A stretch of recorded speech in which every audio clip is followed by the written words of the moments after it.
So what the heck is this boondocking? I'm so sick and tired of hearing everybody talking about boondocking. Every video is about boondocking this and boondocking that. I don't know, but I don't want to do it.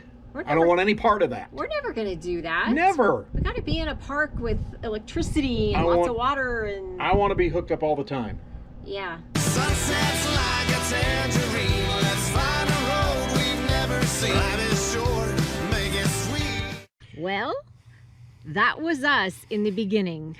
In 2014, 15, and 16. And most of 17. We didn't want to be anywhere except where there was power, water, and sewer. Yep. And at the end of 2017, our friends Becky and Myron changed our minds. Big time. They helped us get our solar on and showed us how wonderful it is boondocking. To be out here. Yep. So when I do dishes when we're boondocking, if it's the first few days after we've dumped tanks, I'll do dishes in a sink with water. I use one of these soapy sponges and I use a dish rag and I wipe the suds out, and then I'll rinse quickly, use the dish pans because that way we can pour this water out. I'll take a milk jug and I'll funnel it into that, and then we go take it out and pour it on the plants. If it's in an approved area, if it's in like a national forest where they don't allow that, then we have less time because we can't use as much water. Or something else that I do, and we got this idea from Brian, the Adventure Van Man, is... And this is what we do when we're really out in the Arizona desert more than any place else, right? Yes. I take my paper towels like this. I actually do this a lot anytime. If there's crumbs or food on a plate, I've already done dishes, so. But I'll take vinegar water. Let's see, that's clean. And I'll spray it down. Usually I'll leave it sit for a couple of minutes, but it really makes wiping all the crumbs off. I'll use this to clean off the stove, but it gets everything really clean, gets the grease off of stuff. Pretty easy, and I just use a small amount of paper towel. There's no need to use one full one and have only part of it being used, and then I'll rinse it with plain water. In a spray bottle. In a spray bottle, right. Right. And that's how we conserve water when we're cleaning the kitchen. Yep. I will clean the stove that way, the counters. I'll use that vinegar water mixture for a lot of cleaning stuff. So another way that, or another reason that boondocking may not be for you is if you don't like to conserve water while doing dishes. You just saw how I do dishes conserving water, and it works for us. We're fine with it. And if you don't like doing that or don't want to have to go through that much trouble to do your dishes, boondocking might not be for you. Lori! What? It's cold in here. I can't stand this. I need to turn up the furnace. Okay. Oh, I can't stand being cold. Boondocking might not be for you if you don't like being cold. Now, with that said, yeah, you've got a heater and you can go to warmer climates in the wintertime. But even going to Arizona like we do in the wintertime, it still gets chilly for one of us. Yeah, for this one. So you bundle up a little bit. It's not that big of a deal. You know, you've got your propane furnace you can run. If you have enough solar, you can run maybe your heat pump. And, you know, it's all part of boondocking, and we have learned to adjust. We just wear more clothing, more layers. You layer up to stay warm. He does.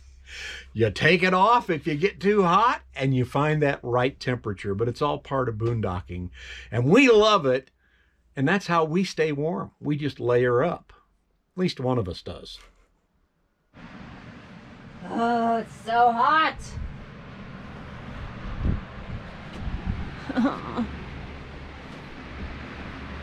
Honey, it's hot. it. I don't like it hot. And on the flip side of being cold is being too hot. Watch this. No. I'm frequently too hot. However, we have found ways while boondocking to stay cool. We have our solar, which helps. We have a little power station. Thank you to those of you that gave it to us. You know who you are. And we have little 12 volt or USB chargeable fans. And so those all help us keep cool. Even in the wintertime, when we go down to Arizona, it can still get hot for me. Sometimes it does even get toasty for me. Yeah, it gets kind of toasty. So we have ways of doing that. If you don't have the solar or power station or even the little USB fans, it may be hard for you to stay cool. And so that might be one of those things that's like, boondocking's not for me. I can't adjust to that. I gotta have AC.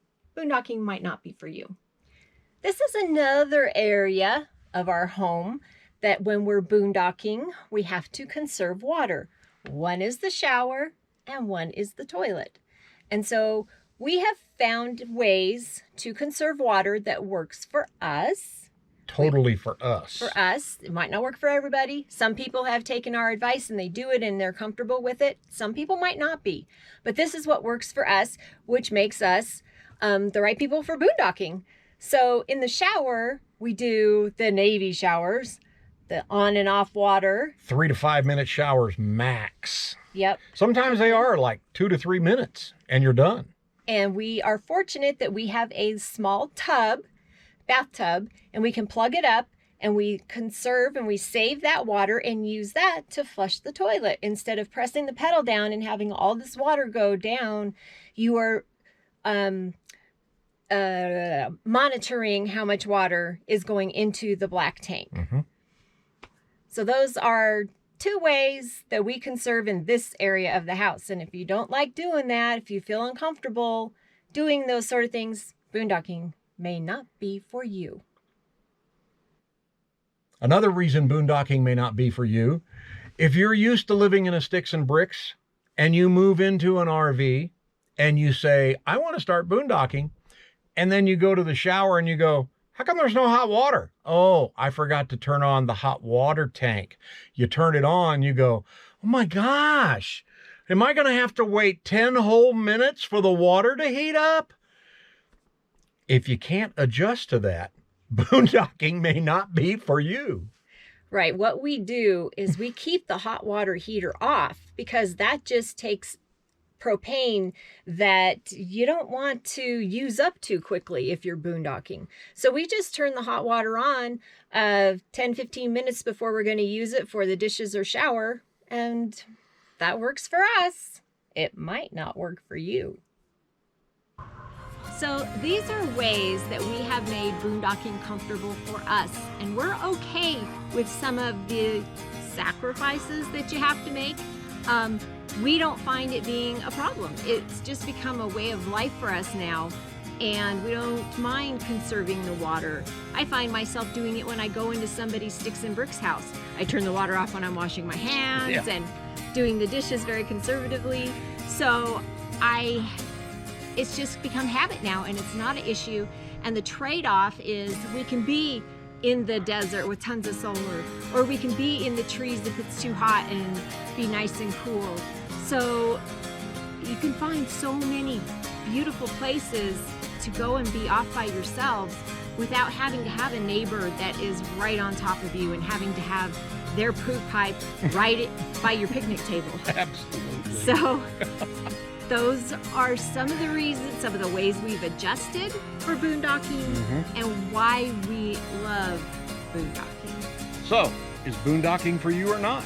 Let us know in the comments below what you think and what you thought about this video. Big thumbs up if you like it too. And maybe how you have adjusted, if you are someone that boondocks frequently, something that you do that you've had to adjust for not having full hookups. Yeah, we'd like to know in the comments below. Appreciate you watching this. See ya. Take your banner